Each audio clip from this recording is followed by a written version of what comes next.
Welcome back to another episode of Nerds and Nonsense. We're back, kind of. I mean, we're missing two guys, but they're taking care of some of their personal stuff. But it's okay. They'll be back, but we don't. And then when they do, we'll be ready. But for now, it's me and Kamar. Me and ready to go. Yeah. So I know you guys are tired of seeing just me, but we got Kamar back, so that's good. We're set up in the new place for right now. I know there's a lot of under construction kind of things. We're getting things set up, but this is going to be the main shooting space pretty much primarily from now on. So Brokers Building Art Gallery Board BBAGB at 525 C Street. Throw the plug in, Kamar. Throw the plug in. It's a plug in. Throw the plug in, right? Yeah, right. And we'll put the give me the information so I can put the description. Put it in the description below. We're gonna be Comic-Con ready. Yes, that's the goal. Comic-Con ready. There you go. Comic-Con 2023. There you go. Yeah. Oh, and tickets go on sale next week too. So. Is it next week already? Yes. So I will try to get some. So. Okay, so we'll have to do a special coverage on that one. Yes. Yes. So we're actually going to talk about stuff today besides football. Right. It's me. So today's topic is going to be online gaming subscription services like Twitch, YouTube, OnlyFans, kind of thing like that. What do we think about them? Do we use them? I mean, it's out there. So it's out there. For you everybody that doesn't know what Twitch is, it's like an online streaming service that allows people to play video games, at a certain kind of level that people can watch them, donate to them as well. Oh, cool. But it's become a platform now where there's like hot tub streaming now. It's open more than just gaming. Okay. There's like so on Twitch you find more than just video games. You have other topics. It's almost like a YouTube in a way. Yeah. So there's other things like people do, like I said, hot tub streaming. There's also like opening Pokemon cards or something. Okay. Something that's like a fad to get to people to watch, like live, so I've watched a lot of hot tub streaming just for information. How does that work? Hot tub streaming, informative purposes. Well, hot tub streaming is kind of like informative. Remember, this is just informative, right? It's like right. I watched a lot of for you guys. I'm just it wasn't for arousal. It was just for work. We're human beings with needs. If it's arousing, it's arousing. No, but I did it for for research for this podcast. That's why. Okay? I watched hours and hours. Right? It was scientific studies. So basically, it's just girls, or I've only seen girls do it, but it's like they get like those inflatable hot tubs. They wear a bikini, they dance, or they play games or something like that. And then they dance around, and guys usually or gals donate money to them. So I found it very stimulating. I mean, educating. Well, if education's not stimulating, then like what's the seeing how it is a gaming service, like they get knocks on it, probably for showing too much, skin or there's something. Some censorship and things. Yes, with so it too. I see that then they do get knocks for that. They get not total completely banned, but maybe just like a couple of weeks ban or something, or a day or two ban, because they show too much skin or something like that too. But if you look at it, Twitch takes about 50% of what you make. Wow. So they take a lot. I mean, that's a lot. Yeah. And if you a lot of people will tune into Twitch more if it's just based more on other things besides video games. It's like you open your platform up to something else too. Have like people censor and watch the things, make sure that it's controlled, right? But if your content creators are bringing you in the money, treat them well, then I think that's the issue with the ones that do the hot tub streaming stuff. And I watch the ones that are also like they play video games. Yeah. And I watch it in a way because like for me, I'm a busy guy, I just don't have the time or the attention span to play games anymore, right? It's just, I would love to, right? But just for me, I'd rather just like, hey, this streaming things here is allowing, and these guys have personalities as well, and it allows me to watch them, and I could just turn it on and watch it whenever, even if the broadcast is over. You can go and rewind and watch it again. So I think what's been interesting, because I think when we were younger years ago, I remember you and your brother would do a lot of video games, and we would sometimes go to YouTube, I think, to see like these gamers who would beat the game like incredibly fast. I remember there's this one really nerdy guy who'd complain about everything. He was like, but he had a huge following. But to see that it's grown from like the whole G4 era of nerds finally getting a space on TV to this sort of influencer sort of thing like Instagram or something, that's pretty incredible. And the fact that people are they're making a living off of it. Yeah. They're paying their bills, they're buying cars, etc. off of the money they make from streaming services. That's pretty impressive. Yeah, everything's just digital now like that. Now we got that you can also game on YouTube, but of course if you need to do something, what do? You look it up on YouTube. When it comes to like fixing a headlight or gardening or something, somebody on YouTube has done it already, and it's helpful. I mean, it also goes with gaming. Like if you're stuck on a level or something like that, or need a tip to beat some kind of boss, someone probably always done it, and that's helpful, right? So that's good to look for. I mean, back then we had video game magazines and stuff like that. We had to wait for the month to come in and look through that. Game Pro. Yeah, and now exactly, Game Pro, EGM, all that kind of stuff. But now all you have to do is type it in, and more times than not, somebody else has already done it, and then I find that helpful. Very helpful. Even for me, like when I'm in my own full-time job, when I'm helping people when it comes to their professional development, if they're working on a resume or they're looking for a skill, I'll say, go check it out on YouTube. I'll find a good video on YouTube. And I'll send them a link. Yeah. If you have issues on working Excel, here's a link for how to use the shortcuts or for Microsoft Word, etc. Yeah. So I think that's pretty impressive. Does YouTube also offer subscription services like Twitch? It does. I mean, you could pay for like YouTube TV, and I think there's other ways that they can get money too. But for the most part, I know YouTube is free. You just make an account, sign up. Like, subscribe to our channel, by the way. It's free. Right. It's free. So that it gives people. It just allows people to help out others. Like change a tire in a car, or remove some stains off, some tiles or something. I mean, it's all on there. I mean, it's so useful. I mean, and most of the time it's free to subscribe and all that kind of stuff. When I was teaching abroad, I didn't know how to tie a tie. I went to YouTube and I learned how to tie a half Windsor knot, so I could, make my boss happy at the English teaching company. Same thing for me in my last job. I learned how to tie a tie. I didn't know. I mean, it's all on there. Yeah. You can donate if you want to, because I have donated some people. Not the hot tub streaming ones, of course, but they work hard too. They work hard too, but they deserve your money. They deserve their donations. But I follow this one guy I play a mobile game on, and then he's provided a lot of useful information that makes me encouraged to play the game more. So I throw a couple bucks here or there. I mean, it's it's okay. I mean, if you like the what they provide for you, it's okay to help support them a little bit. It's nothing wrong with that. And what's really interesting, the reason why this is such a relevant topic right now, because here in San Diego is TwitchCon 2020. Apparently there was a hiatus for TwitchCon since 2019, so this is the first year that they're back here in San Diego. And it's a funny thing, we relocated for, our podcast and our studio. I was walking downtown and I saw a bunch of people with badges. Yes. And whenever you see badges, you should always ask a question, what's going on? Mm-hmm. So I walked over, I asked what was going on, and then everyone was kind of in on this whole TwitchCon sort of thing. So I kind of did a little bit of cosplay yesterday, went out downtown just to check out what's going on, and I actually met a couple streamers who were out there. They kind of told what the dynamic was, and this is a big new part of our economy that I think it's how big Twitch has gotten. Now they have their own convention, and it's cool. It's in San Diego. It's not that known. I mean, not many people know about it. I mean, of course, the Twitch streamers will tell you about it, but I mean, I guess it's still getting its bearings. It's kind of new, I think. Yeah, so it's still kind of new. So it's probably going to be the next big Comic-Con in fall. Hey, it's adding revenue to San Diego. Yeah. I mean, it's something else to lure people here, so that's fine. I mean, if it was me, I'd say, hey, how do we mix up TwitchCon with Halloween and Oktoberfest and have a really good party, right? Yeah, just forget about, finding parking downtown at all. Yeah, but the trolley, we're right at the trolley, so if you ever want to stop by TwitchCon or check out our new place, we're right off the trolley stop on the Orange Line at the C Street stop, so... Yep. Super easy to get to. So we've talked about Twitch, we've talked about YouTube, and it also comes to OnlyFans. OnlyFans. So Kamar, you've told me that you've kind of more knowledgeable about this stuff. Yeah. I mean, I know there are actual content creators on Twitch and YouTube that they have OnlyFans, and that's cool because it's another service that they can provide to their fans. If that can't be shown on those other streaming platforms. So. So I mean, I've known a little bit about it, but not entirely. But you told me you're more informed. I think the key thing is the whole streaming or the online services model has very much become subscription oriented. Mm-hmm. So I think when you look at really old school, .com, bubble people, like we are all aware of, when you buy a URL or an address for a website, that's a subscription business model. You pay so much.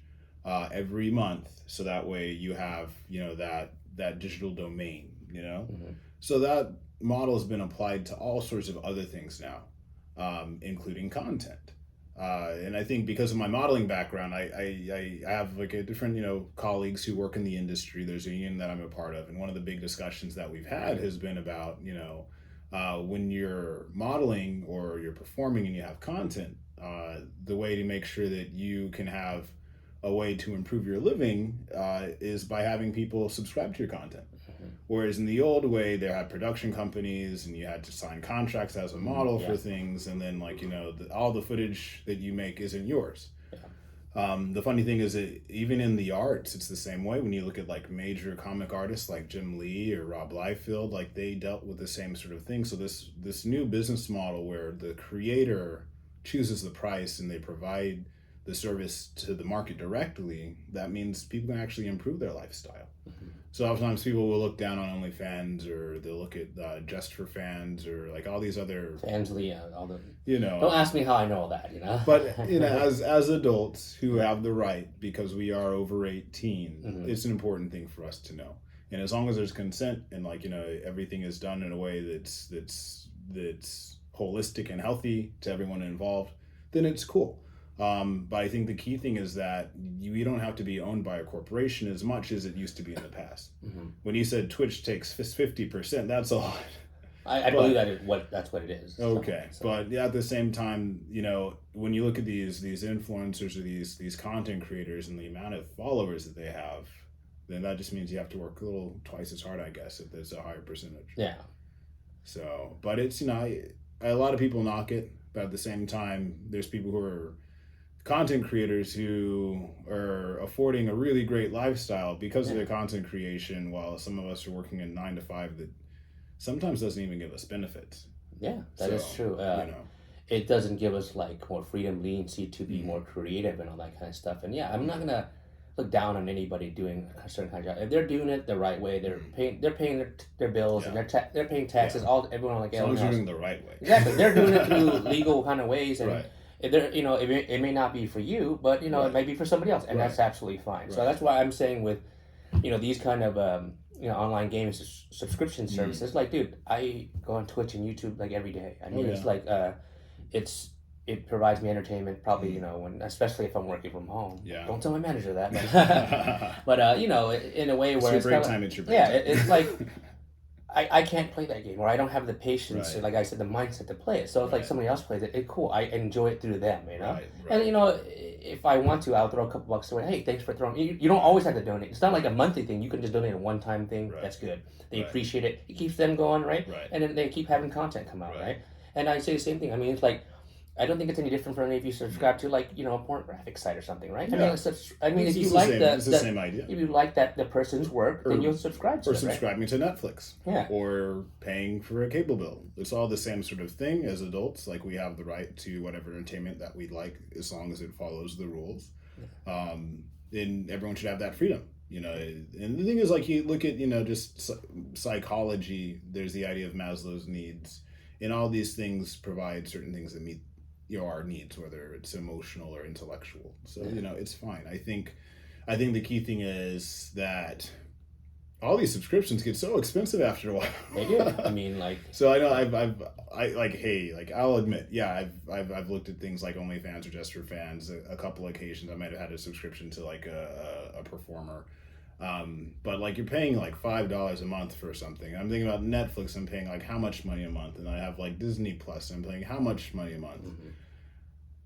It seems like there's a saturation. I think that's the only issue really that we could talk about. But I think if you are a creative person and you want to make sure you want to get your things out on the market, you need to look into Patreon. You need to look into Twitch. You need to look into all these things to get your content out there, because there might be that one person who really likes what you make, and that can really improve your life. Yeah, it just takes a couple people, and then it kind of snowballs.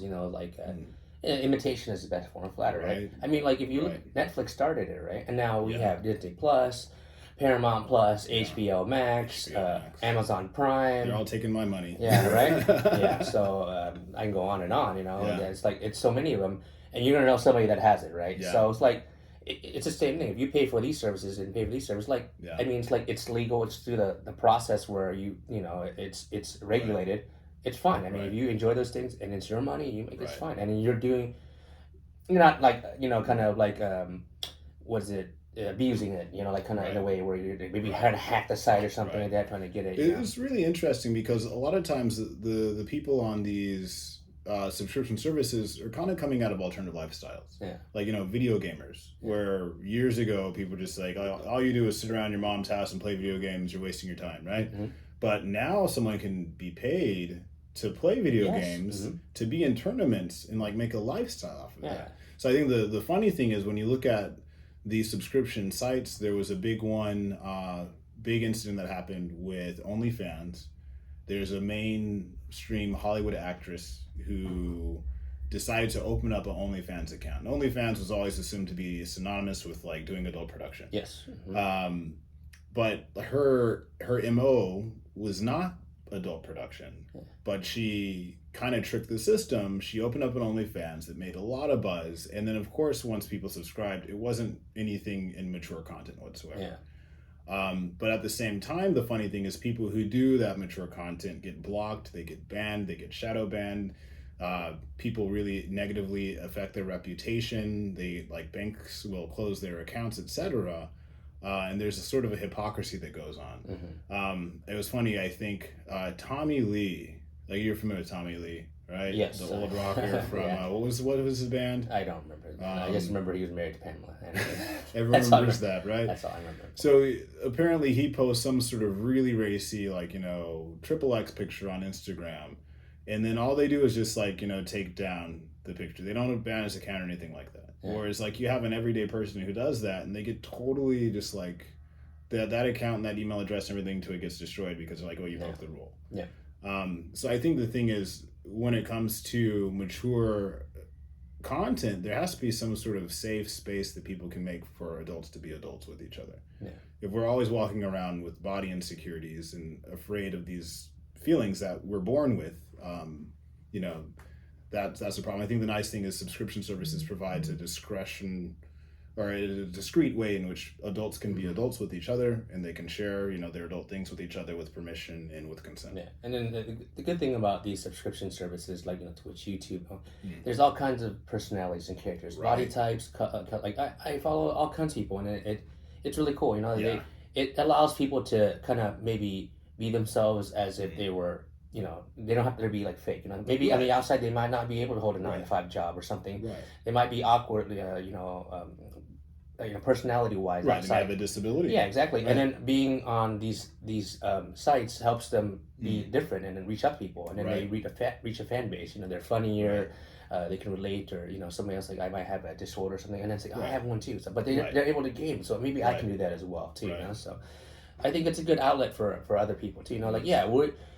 We're not all able to do the same kind of job, and that's fine. And this kind of gives an outlet. It's cool. It has characters, and of course, there's bad people as well too. There might be some negativity, but I think that's the good outweighs the bad. Yeah. So I think for that one bum fights person, you may get you have 20 other people who are doing something outstanding. Yeah. So I think I think one of the things is even looking at us doing a podcast, a way for us to connect with audiences. If they like it, if you like it, subscribe, like our channel, like our materials, support our related businesses and who we advertise, but at the same time always know that because if you have an interest yourself, you can do the same thing, and then we mutually support each other. And I think that's the sort of economy that we have. I think one thing that's really funny though, thinking about the really big subscription services like Netflix or HBO Max, Netflix has been crazy because they've made so much money that they produce their own movies. Yes. Mm-hmm. So when you look at the old school, indie production companies, if they have their own streaming service, then eventually they might be to the point where Twitch produces certain things, or OnlyFans could produce its own material. Or they have the TwitchCon, and they might have they run tournaments and stuff too. So it's it's gonna. I mean, if people might not like it or bad, I'm there's enough funding and that people subscribe and donate enough money into it to have these kind of events. It's a communication service. So if you have your own channel, then that means you have your own potential of having your own platform for helping people communicate. Yeah. And I implore you, tell you guys, if you want to go out there and get behind a camera microphone, go ahead and do it. Who cares what anybody said? It's fine. The reason why we started this podcast because we got a lot to say. We sitting around, we talk about random stuff all the time. I mean, it's And I think it's okay. I mean, you're gonna. Some people are gonna like it. Some people don't. I mean, we don't care. We just do it as a hobby. It's a fun thing right now. We have 9 to 5s as well, but hopefully we're gonna be rich off this one day. But not anytime soon, right? It's productive. Yeah. So, but we have our opinions on certain topics, and we just like to share with everybody else. And we wanted to keep it a positive kind of thing. I don't want to talk bad about anybody or anything like that. Not, we want to support each other, right? Like, of course. And that's the thing is like the internet is what's made the internet over time is that it's brought people together. Yeah. Like a long time ago, used to be discussion boards and AIM chat, or even like MySpace when you design your own page with all your HTML, etc. Yeah, like it's very much advanced. So now it's to the point where we can even do entire productions from person to person, which is pretty amazing. Yeah. Like with a cell phone camera, with microphones, with a ring light, a good studio space. Sometimes people are just filming out of their bedrooms. Yeah.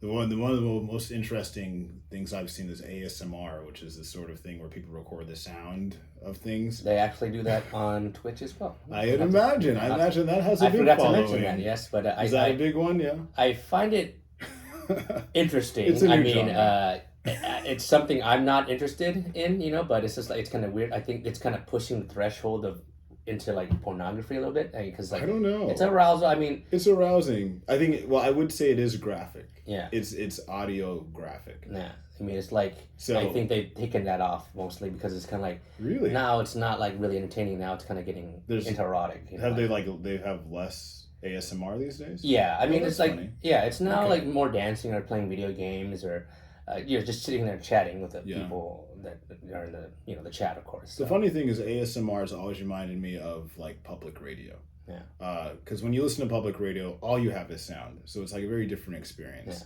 Yeah. And then you hear every single movement that the person makes, or like when they're talking. Mm-hmm. So there's a great Saturday Night Live where they have I think it's Alec Baldwin in the early 2000s, where they have the Delicious Dish episode, and there's the joke about sweaty balls. Mm-hmm. He produces this chocolate called sweaty balls, and because they're doing like an NPR sort of skit, like you're hearing these broadcasters make all these double entendre jokes that are really funny. Yeah. But ASMR seems to bring that quality. But nonetheless, like you can have something as quirky as that you broadcast, and people who love it can like subscribe to it, and then you find out just for having that one quirk or that dorky or nerdy thing you like doing, there's millions of other people, at least thousands of the people who like what you like. Yeah, so that's pretty amazing. You're not alone, and I think it's going to continue to get bigger. I mean, it's a lot more people to get on. More people are going to refer to it, because nowadays you just look through the internet for everything. To figure out everything. So the internet's the encyclopedia of the world. So I said, as long as not hurting anybody, you can enjoy what you want to enjoy, right? I mean, it shouldn't be stigmatized by like, oh, you like OnlyFans, or you're like, who cares? I mean, it's like, why knock other people for what they like? Yeah. I think the constructive thing is liking something. Yeah. It's easy to go around hating everything, but if you find things that you like, that you want to live for, then that's all that matters. Yeah. Like people who are going to be negative are going to be negative. What they say, haters are going to hate. Yeah. Right. Any final thoughts or anything about what you said? Final thoughts. TwitchCon is pretty expensive. I didn't. Do you know how much it costs to get in? I don't know the price. It's like $300 to like $200. I think $100 to like $100, like for like segments. If it's like, I think it's 2 days, is around $200. For the entire thing, it's like $300. Wow, I think that's more than Comic-Con. It's much more than Comic-Con. So Twitch is new. Twitch is probably a bit more exclusive. But I think if we can get on top of the streaming bandwagon, and things like TwitchCon, it's gonna be the next platform, like how Comic-Con become Hollywood. I'd imagine TwitchCon's gonna become that same way if you get the certain content creators and influencers who are there. Yeah. So I think I know a lot of the partners stuff, content creators get invited to, but I think it's open to the public as well, of course, right? Okay. But I think it's cool, but for me, like, not right now that I would want to go and attend right now. It's kind of too early. It's not a lot of stuff that that kind of appeals to me, that wants me to go right now. It's kind of just enough stuff, and like I think we went you'd probably be a little bit more disappointed. Like we would probably be expecting more. You know, might be a little boring, but at the same time, I think Comic-Con's huge. Yeah. But it took years for it being small to be huge. Just give it some time. The best time though is tackle on it early, because once it is big, it's going to be impossible to get there. Exactly. Yeah. But that should wrap up the topic about online gaming and subscription services. So if you guys like what you guys see, leave a comment, subscribe if you can. Yeah, comment below. And thanks for nerding out to our nonsense. We'll see you guys in the next episode. And thanks for watching. Thanks, guys. All right. Have a good one. See ya.